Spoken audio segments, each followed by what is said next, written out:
వ్యవసాయ రంగం సంక్షోభంలో ఉంది అని చెప్తే ఎవడో ఒక పేటీఎం డాగ్ గాడు కామెంట్ పెట్టాడు.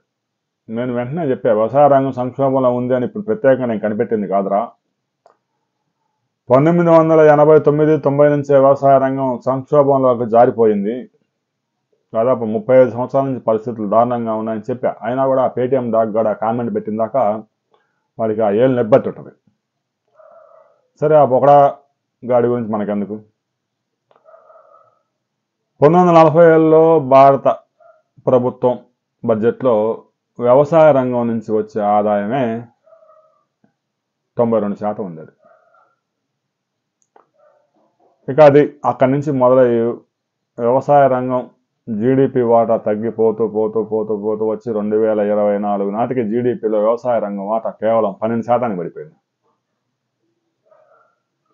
అంకెల్లో చూస్తే స్వతంత్రం వచ్చినప్పుడు 1200 కోట్ల వ్యవసాయ రంగం నుంచి కేంద్ర ప్రభుత్వానికి ఆదాయం వస్తే ప్రస్తుతం 42,000 కోట్లు చూపిస్తూ ఉంటుంది. అయితే అంకెలు కాదు, జీడిపిలో, మొత్తం జీడిపిలో ఇప్పటికీ సగం మంది జనాభా వ్యవసాయం మీద ఆధారపడి ఉన్న జనాభాకి వస్తున్న జీడిపి కేవలం 12% దాటడం లేదు.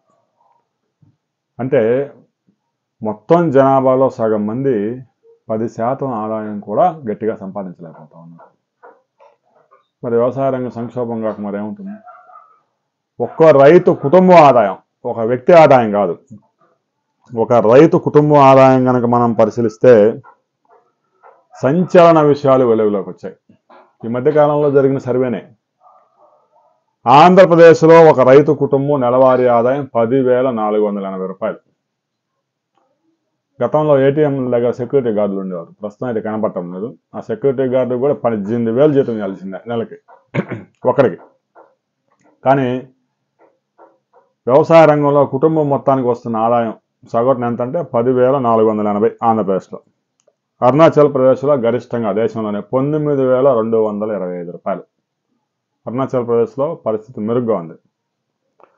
ఇక అస్సాంలో అయితే 10,675, బీహార్లో 7,542, ఛత్తీస్గఢ్లో 9,677, గుజరాత్లో 12,631, హర్యానాలో 22,841, హిమాచల్ ప్రదేశ్లో 12,153, జమ్మూ అండ్ కాశ్మీర్లో 18,900, జార్ఖండ్లో 4,800, కర్ణాటకలో 13,000, కేరళలో 17,900, మధ్యప్రదేశ్లో 8,339, మహారాష్ట్రలో 11,492, మణిపూర్ 11,227.